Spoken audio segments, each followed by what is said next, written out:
Hi there! So this is a video I've been wanting to make for a couple of months now, because with the introduction of interfaces in LabVIEW 2020, the need for these complex abstract messages within Active Framework has disappeared. So if you watched my video about abstract messages in AF, you'll understand how intricate they are. So in this video, I'm going to show you one of the uses of interfaces when it comes to messaging in Active Framework. And if you like the sound of that, make sure you like, comment and subscribe, as I'm planning to make more videos about new design patterns and other cool things in LabVIEW. Right, let's get started.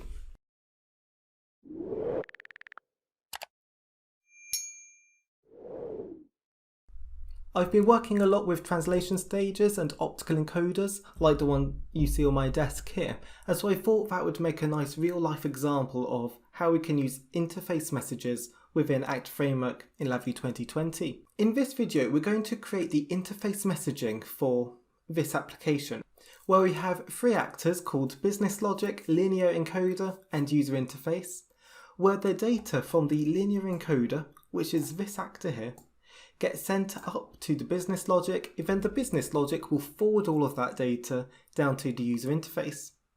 And I'm actually sending two types of abstract/interface messages from the linear encoder. They are the current position, which you'll see updates immediately, but I'm also sending a buffered position. I've done that to demonstrate two different techniques. Let's say we're updating the user interface, so we want the latest and greatest piece of data. But let's say we're also writing to a file, where we just want to get a whole heap of data in one chunk. So you can see here the user interface is updating on every value change for the current position, but the chart is only updating every 100 samples.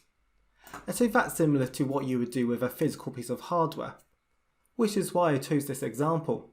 It makes a change from the chat rooms or vending machines. As always, all of the code I'm going to show you on screen is available on my GitHub page, and there's links below. To get started with these interface messages or abstract messages within AF to send messages from the linear encoder up to the business logic, I've created a library. You don't have to, but I've created a library just to contain the interface we're going to make and its methods.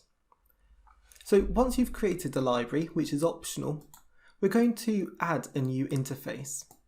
Just by right-clicking, going new, event interface, we'll give this interface a name. Let's call it just encoder logic. And it's important to point out here that an interface is simply a type of class which you can use to define behavior. So I'm going to use this interface to define the behavior of an updated position or an updated buffer. So now we've given it a name, and it will save it to this directory. We'll click OK. And so now we have our very first interface. And let's just save that by clicking Ctrl S. Now that we have our interface, let's define some methods. So I'm going to go to New, invent VI from Dynamic Dispatch Template.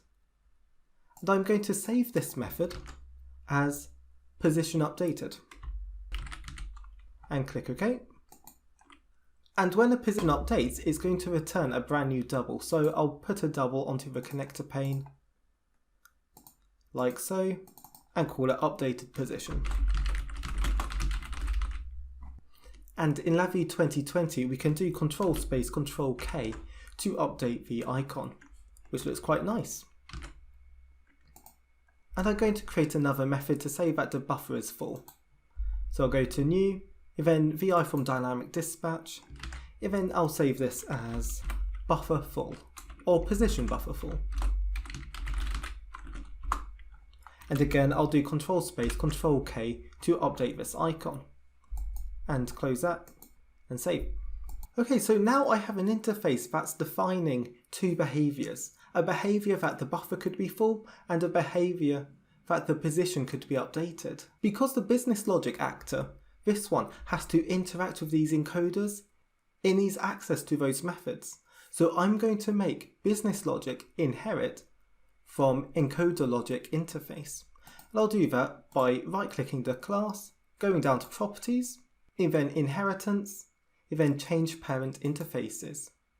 And here we can select the encoder logic interface we just created and bring that over. Click OK, and OK. And now I'm going to bring up the error list just to show you what's happened. I'll do Ctrl L to bring up the error list.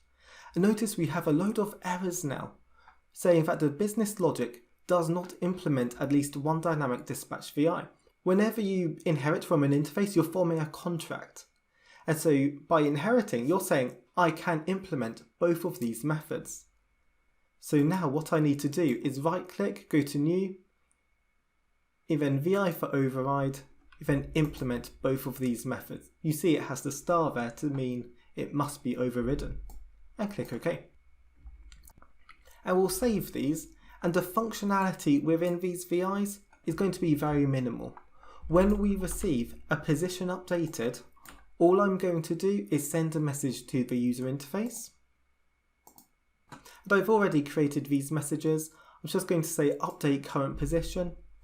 So I'll send the current position.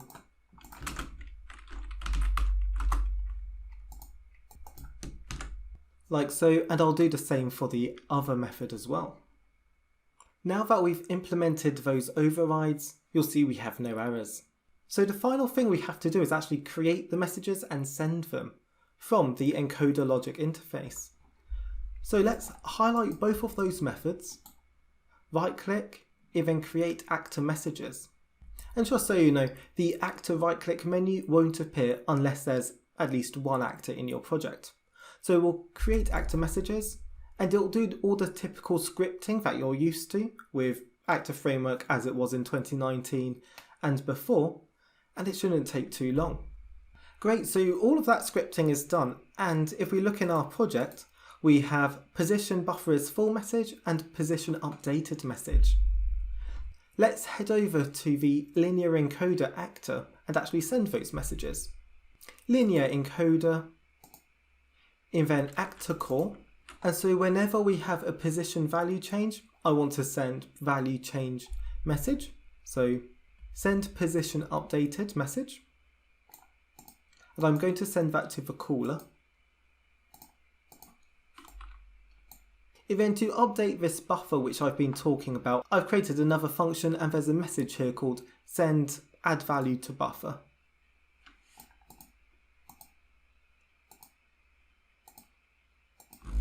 And I'm going to save this.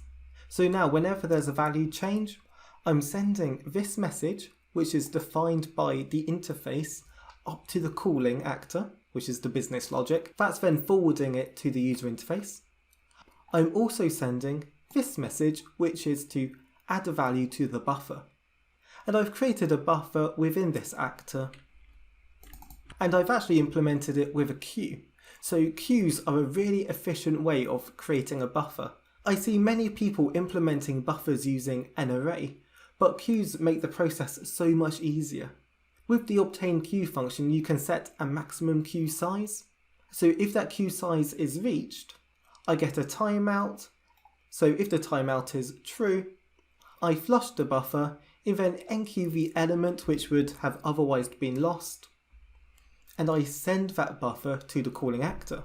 So again, let's go to the interface where I have position buffer full, and I'm going to send that message to the caller, and I may as well wire up my errors and save. Let's clear this screen by doing Ctrl-Shift-W, and then selecting all of those windows to close. Now in the launcher, let's just run this. And hopefully this will work. So after 100 samples, the graph updates and the current position updates with every value change. So if I just alternate between about 1500, you can see this sine wave. I really hope that video was helpful to you. This was our first glimpse into how interfaces can improve our code within Actor Framework, but there are multiple other areas within Actor Framework that interfaces are going to come in handy. So stay tuned for those. Again, all of the code is in the description, and please like, comment and subscribe. Hopefully you would agree that the process I followed in this video was so much easier than the process I did when I was explaining abstract messages within Actor Framework. So if you think that's the case, please give this video a like, comment below any questions that you might have, and until next time, happy wiring!